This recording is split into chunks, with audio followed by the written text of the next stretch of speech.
공간 대여 사업의 가장 큰 장점은 자동화가 가능하다는 점입니다. 시간적 자유 덕분에 5개 사업체를 운영을 하면서 금전적으로 심리적으로 편하게 여행을 다녀올 수 있었던 거죠.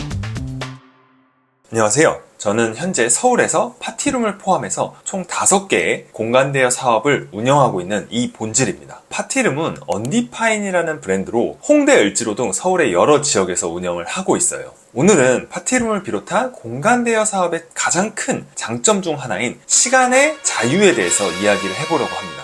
사업을 하는데도 어떻게 시간에서 자유로울 수가 있냐고요? 말도 안 된다고 생각할 수도 있지만 이번 영상을 끝까지 보시면은 제 말이 이해가 되실 거예요.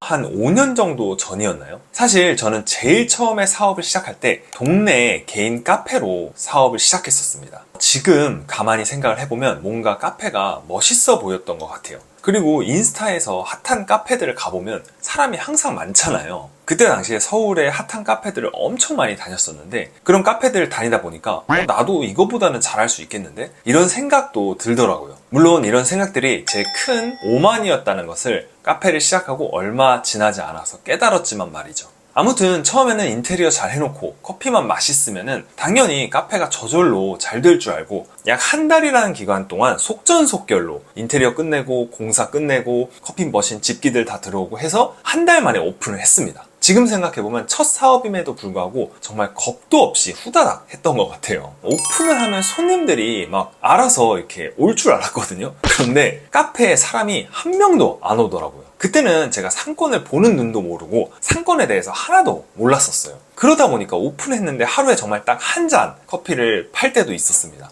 이때는 매출이 워낙 안 나왔기 때문에 주말에는 물론이고 뭐 추석이나 설날 등 공휴일에도 계속 출근을 해서 오픈을 할 수밖에 없었어요. 카페는 평일보다 공휴일에 사람들이 더 많이 찾잖아요. 그뿐만이 아니라 손님이 오든 안 오든 카페를 운영하는 사장은 직원이 없다면 계속 하루 종일 카페에 있어야 되는 건 당연하죠. 카페는 무인으로 운영할 수가 없기 때문인데요. 물론 요즘에는 무인 카페가 많이 생기긴 했지만 그때는 5년 전이었습니다. 물론 제가 가만히 카페에 앉아만 있었던 건 당연히 아닙니다. 살아남기 위해서 손님을 한 명이라도 더 오게 하기 위해서 나름대로 각종 방법들을 다 찾아서 테스트하고 카페를 운영하면서 해볼 수 있었던 거는 다 해본 것 같아요. 그런데 제가 이 영상 마지막에서 이야기를 할 거지만 이 경험들이 결국에는 나에게 피가 되고 살이 되더라고요. 그렇게 우여곡절을 겪고 이 카페를 약 3년 정도 운영을 했었습니다. 꽤 오래 운영을 했죠. 그러던 중 이제 도저히 안 되겠다 싶어서 카페 운영 종료를 앞두고 유튜브를 시작했습니다. 그때 제가 시작한 유튜브 채널은 부동산 정보를 알려주는 유튜브 채널이었는데 카페와는 달리 무자본 창업이다 보니까 부담감이 훨씬 덜했습니다. 하지만 유튜브를 해보신 분이라면 아시겠지만 이 수익 구조를 만들기가 생각보다 어렵습니다. 이 유튜브의 광고 수익에만 의존을 하게 되고 영상 하나하나의 조회수에 일희일비하게 되더라고요. 그 과정에서 1년이 지나고 거의 2년이 다 돼가면서 영상 컨텐츠를 만들어가는데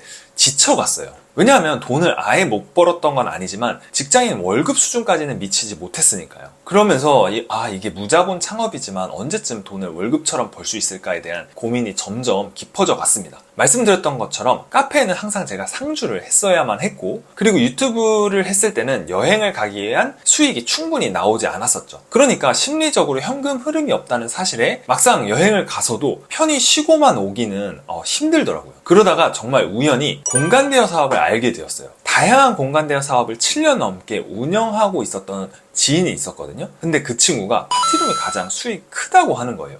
그래서 파티룸을 해볼까? 이런 생각을 하고 바로 결정을 했죠. 매물을 미친 듯이 찾기 시작했어요. 이때가 거의 코로나 끝날 때쯤이었는데 이때도 좋은 파티룸 매물을 찾기가 쉽지는 않았지만 그래도 생각보다 좋은 매물들이 찾으면 나오더라고요. 아시다시피 공간 대여 사업의 장점이 많지만 가장 큰 장점은 자동화가 가능하다는 점입니다. 여기서 제가 말하는 자동화란 공간 대여 사업은 무인으로 운영이 되기 때문에 청소를 해주시는 분, 관리를 해주시는 분이 별도로 있다는 뜻입니다. 물론 사업의 100% 자동화는 당연히 없습니다. 그런데 저는 현재 5개 사업체를 운영을 하면서 1, 2주에 한 번 또는 길게는 한 달에 한 번씩 사업체를 방문하고 있어요. 공간 대여 사업의 가장 큰 장점인 시간적 자유 덕분에 예전보다 훨씬 금전적으로 심리적으로 편하게 여행을 다녀올 수 있었던 거죠. 당연히 무조건 장점만 있는 것은 아닙니다. 공간 대여 사업의 경우 상대적으로 매출의 상단이 막혀 있다는 단점도 있습니다. 한 타임에 당연히 한 팀밖에 손님을 받지 못하니까요. 그리고 파티룸 수요가 가장 많은 주말은 일주일에 2번밖에 없죠. 반대로 카페나 음식점 같은 경우는 테이크아웃이라는 게 가능하기 때문에 매출의 상단을 크게 높일 수가 있습니다. 하지만 경쟁이 치열한 만큼 망하기도 더 쉽다는 점, 장점의 반대편에는 그런 단점도 있는 거고요. 그래서 공간 대여 사업의 단점을 보완하기 위해서 지점 확장을 통해서 매출의 상단을 높이는 방법도 있다, 이런 것도 알아두시면 좋습니다. 그래서 저도 이렇게 지점을 계속 확장을 하고 있는 거고요. 저 같은 경우에는 시간을 자유롭게 사용하면서도 월 현금 흐름이 보장되는 공간 대여 사업이 굉장히 잘 맞는 편이에요. 그래서 앞으로도 이런 방향성을 가지고 파티룸뿐만 아니라